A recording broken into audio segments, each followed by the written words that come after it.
6 ستمبر 1965 کو انڈیا نے بین الاقوامی سرحد عبور کر لیا۔ اس کے بعد انڈیا اور پاکستان کے درمیان جنگ کا باقاعدہ آغاز ہو گیا۔ پاکستان کے کچھ علاقے انڈیا کے اور انڈیا کے کچھ علاقے پاکستان کے قبضے میں آ گئے۔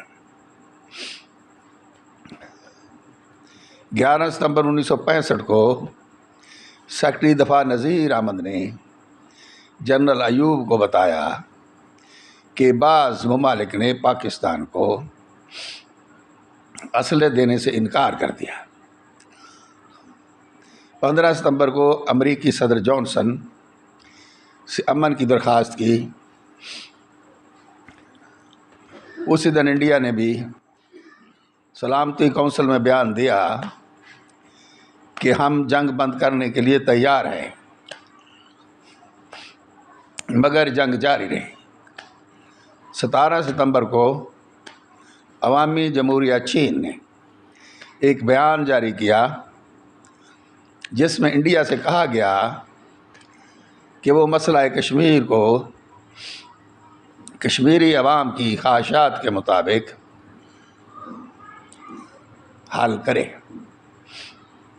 چنانچہ 19 اور 20 ستمبر 1965 کی درمیانی شب صدر ایوب خان اور ذوالفقار علی بھٹو پشاور سے ایک طیارے میں